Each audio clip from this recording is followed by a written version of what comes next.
مسئلہ نمبر 29 شرعی احکام میں حیلہ سازی۔ حیلہ کس کو کہتے ہیں؟ ایسی ترکیب جس سے اللہ کے فریضے سے فرار ہو یا اللہ تعالیٰ کی حرام چیز کو استعمال کرنے کا راستہ نکلے، یہ حیلہ ہے اور جو اسلام میں حرام ہے۔ اللہ کے نبی صلی اللہ علیہ وسلم فرماتے ہیں لعن اللہ الیہود حرمت علیہم الشحوم فجملوها فباعوها، اللہ کی لعنت ہو یہود پر، ان کے لیے چربی حرام کی گئی تو انہوں نے اس کو پگھلایا اور پگھلا کر بیچ دیا۔ چربی کو پگھلایا اور پگھلا کر اس کو بیچا۔ اس حدیث کو امام البخاری اور مسلم نے روایت کیا ہے۔ اسی طرح سے آپ نے فرمایا قاتل اللہ الیہود، اللہ تعالیٰ کی لعنت ہو یہود پر، اللہ تعالیٰ ہلاک کر یہود کو۔ حرم علیہم الشحم فباعوہ واکلوا ثمنہ، ان پر چربی کو حرام کیا گیا تو انہوں نے اس کو بیچا اور اس کی کمائی کھا گئے۔ یعنی بیچا کیسا کر کے بیچا؟ پگھلا کر۔ تو یہ حیلہ ہے کہ اگر ایک چیز حرام ہے تو اس کی شکل بدل کر اس کو حلال کر لیا جائے، استعمال کر لیا جائے اور اس سے فائدہ اٹھایا جائے۔ تو اس طرح سے حیلے اسلام میں جائز نہیں ہے۔ کون سا حیلہ؟ جس سے اللہ تعالیٰ کے فریضے سے فرار ہو یا اللہ کی حرام کی ہوئی چیز کا فائدہ اٹھانا ہو، تو آدمی اس کی شکل بدل کر۔ بعض لوگوں کو بنی اسرائیل میں اللہ تعالیٰ نے سبت کے دن شکار کرنا یا مچھلیاں پکڑنا منع کیا۔ انہوں نے کیا کیا؟ ایک دن پہلے سے جالا ڈال کے رکھتے تھے اور پھر جالے میں ساری مچھلیاں آ جاتی تھی چھٹی کے دن، اور اگلے دن جالا نکال لیا۔ تو بات تو وہی ہوئی کہ جس دن نہیں کرنا تھا اس سے پہلے انہوں نے اس کے لیے راستہ نکالا۔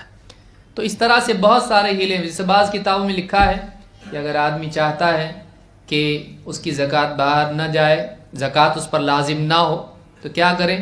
سال ختم ہونے سے پہلے اپنا مال اتنا جس سے زکوٰۃ ساقط ہوتی ہے بیوی کو ہبہ کر دے، گفٹ دے دے۔ اب جب بیوی کو گفٹ دے دیا تو اس کا مال ہو گیا کم، اس پر زکوٰۃ لازم ہوئی نہیں۔ پھر جیسے واپس سے معاملہ ہو، سال پورا ہو، بیوی سے واپس لاؤ، تو اب کیا ہوگا؟ یہ زکوٰۃ آئی اس کے اوپر نہیں، کرتے رہو تو زکوٰۃ کبھی بھی فرض ہوگی نہیں۔ تو اس طرح کے ہیلے بنانا اور اسلام میں اللہ کے احکام سے فرار اختیار کرنا یہ صحیح نہیں ہے۔ ایسی ایک لمبی فہرست ہے ہیلوں کی جو علماء نے جس پر تنقید کی اور بتایا کہ یہ سب چیزیں یہود کا طریقہ ہے، مسلمانوں کا طریقہ نہیں ہے۔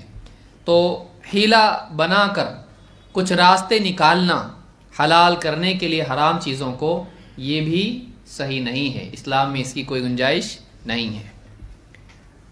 اللہ کے نبی صلی اللہ علیہ وسلم نے فرمایا لَيَشْرَبَنَّ أُنَاسٌ مِّنْ أُمَّتِي الْخَمْرَ، میری امت میں بعض لوگ ہوں گے جو شراب کو حلال کر لیں گے، یہ پئیں گے۔ لَيَشْرَبَنَّ أُنَاسٌ مِّنْ أُمَّتِي الْخَمْرَ يُسَمُّونَهَا بِغَيْرِ اسْمِهَا، ہاں شراب پئیں گے لیکن نام اس کا کچھ اور رکھ لیں گے۔ شراب پئیں گے اور نام کیا کریں گے؟ نام بدل دیں گے۔ وَيُضْرَبُ عَلَى رُؤُوسِهِمْ بِالْمَعَازِفِ وَالْقَيْنَاتِ، ان کے سروں پر موسیقی بجے گی اور گانے والیاں گائیں گی۔ يَخْسِفُ اللَّهُ بِهِمُ الْأَرْضَ، اللہ تعالیٰ ان کو زمین میں دھسا دے گا۔ اللہ سزا دے گا تو کیا کرے گا؟ ان کو زمین میں دھسا دے گا۔ وَيَجْعَلُ مِنْهُمْ قِرَدَةً وَخَنَازِيرَ، اور ان میں سے بعضوں کو اللہ تعالیٰ بندر اور خنزیر میں تبدیل کر دے گا۔